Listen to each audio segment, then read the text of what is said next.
kriteria ikan yang juara itu seperti apa, yang tidak juara itu seperti apa gitu. Masih banyak menurut gua keluhan dari para peserta ataupun penghobi yang masih bingung nih kenapa ikannya kalah. Jangankan yang kalah, yang menang aja masih ada yang bingung kenapa ikan dia menang. Halo guys, jumpa lagi bersama gua Dedi. Oke ya, di konten gua kali ini gua mau bahas apa aja sih event-event yang ada di dalam ikan mas koki nih guys. Oke, sebelum gua bahas lebih detail, nah gua mau kasih lihat dulu nih guys ya.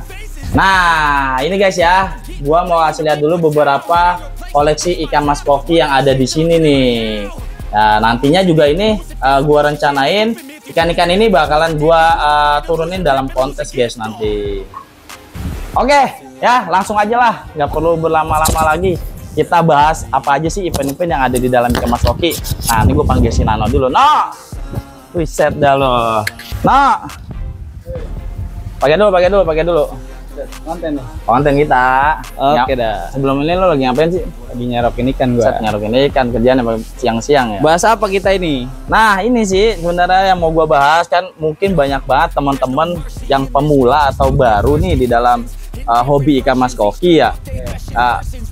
Sebenarnya menurut perspektif ini apa aja sih event-event yang ada di dalam ikan mas koki supaya bisa menarik penghobi-penghobi baru ini nih? Mungkin banyak juga pertanyaan dari mereka.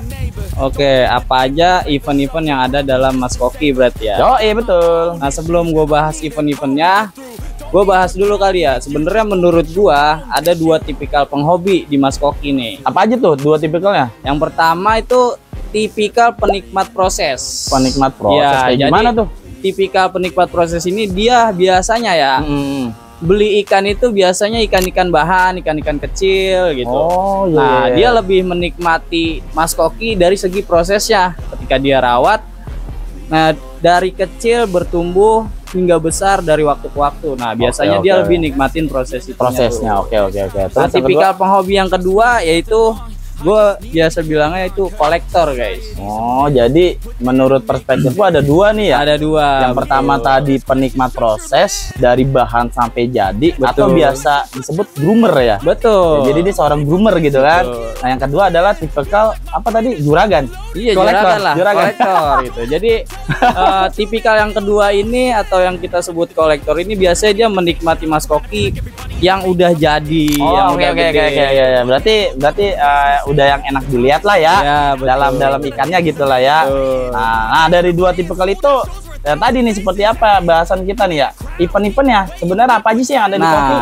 Dari dua tipikal penghobi itu akhirnya membentuk wadah untuk para penghobi ini nih yang kita sebut event ya. Apa aja sih event-event yang ada di mas koki? Yang pertama keeping kontes. Ya, sesuai kayak gimana tuh keeping kontes? Nah, sesuai namanya, keeping kontes yaitu kontes merawat. Oke. Jadi di kontes keeping kontes ini lebih ke kompetisi dalam perawatan yang terbaik. Oke, perawatan terbaik. Betul. Oh iya, yang biasa disebut keeping kontes itu dalam waktu tertentu ya? Iya, biasanya berapa lama sih keeping kontes itu? Dalam waktu periode 3 bulan biasanya. Oke, biasa 3 bulan. Nah, event keeping kontes ini biasanya buat para penghobi yang tipikal pertama tuh tadi. Oh iya, yang seneng ya, yang seneng ngerawat. Betul. Dari bahan, dari kecil sampai jadi. Mungkin dalam waktu 3 bulan tadi ya, di proses ya. Yang paling bagus mungkin bisa juara kali ya di keeping kontes ini, kan namanya juga kontes ya. Nah lanjut. Itu yang pertama keeping kontes. Event yang kedua yaitu event kontes online atau kontes offline. Oke, kontes online atau offline. Emang kayak gimana sih kontes online atau offline yang ada di ikan mas koki sih selama ini? Kontes online dan kontes offline itu ya sudah pastinya kita melombakan ikan koleksi kita. Nah biasanya nih event-event kontes online atau kontes offline, nah diisinya sama peserta-peserta yang tadi penghobi tipikal 2, para kolektor, dia ngunjukin ikannya di situ tuh biasanya. Wah iya gitu. para juragan tadi ya. Biasanya berlomba yang terbaik lah ya di kontes online atau offline itu ya. Nah itu kan tadi penjelasannya ya. Betul. Untuk konsepnya seperti apa tuh, No? Untuk buat ngikutin keeping kontes sama kontes offline atau online? konsep event-eventnya berarti. Ya, betul. Oke, konsep event yang pertama tadi keeping contest. Nah, jadi penghobi tinggal mendaftarkan diri aja sebagai peserta ke penyelenggara event keeping contest tersebut. Tuh, jadi ketika dia sudah registrasi, nah nanti akan dikasih ikan-ikan bahan dari panitia yang akan dia progres selama 3 bulan biasanya. Oke. Nah, biasanya ikannya ini ada 2 pilihan, antara diundi sama panitia atau biasanya bisa dilelang juga. Oke, berarti bisa diundi atau dilelang dapat ikan bahan ya. Dia daftar terus dapat ikan ya.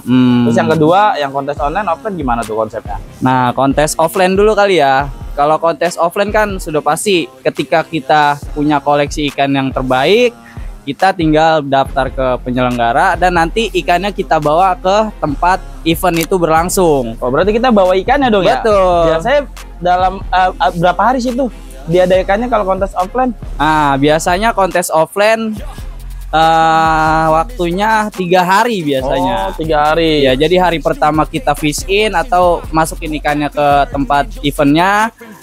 Di hari kedua biasanya penjurian dan penilaian ikan-ikan yang udah ada di situ.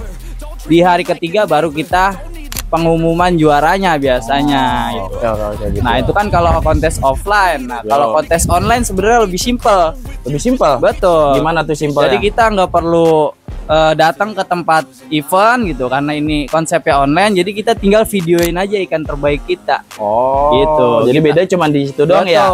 Tapi kalau ikannya sih harusnya ikan yang terbaik juga ya, sama-sama harusnya. Ya, offline ataupun online ya. Pastinya para kolektor punya koleksi ikan yang terbaik yang bakal dilombakan biasanya. Wah, menarik banget sih menurut gua sih event-event yang ada di Ikan Mas Koki ini. Dari penjelasan lu tadi, dari 2 tipikal orang penghobinya, terus ada event-event keeping contest yang seneng ngerawat dari kecil sampai besar ya.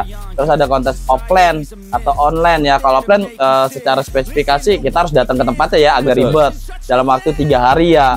Tadi ya apa eventnya. Kalau online mungkin lebih simpel, cuma videoin aja tadi ya. Jadi seperti itulah ya sedikit penjelasan tentang event-event yang ada di dalam Ikan Mas Koki. Sebelum gua akhiri konten gua kali ini, sebelum gua tutup, ya gue pengen nanya satu nih, satu lagi dah ya pokoknya. Boleh. Ya, ada nggak sih pesan-pesan dari lu buat para penghobi yang baru nih ya, penghobi Ikan Mas Koki yang baru atau para penyelenggara event-event di dalam Ikan Mas Koki? Oke, pesan-pesan dari gua ya, dari gua pribadi untuk penghobi baru. Mudah-mudahan dari konten ini kalian bisa lebih mengerti dan mengenal event-event Mas Koki, dan lebih pelajarin lagi kalau emang kalian ingin terjun dalam event-event Mas Koki.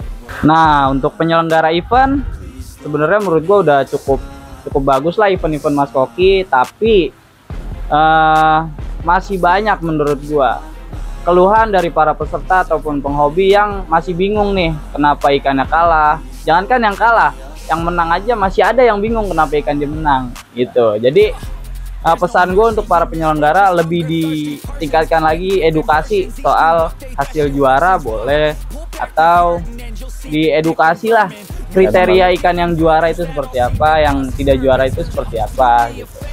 Nah, satu lagi nih, kalau soal edukasi tadi, edukasi soal hasil juara ataupun yang enggak juara, menurut gua, saran dari gua, ini mah saran aja dari gua,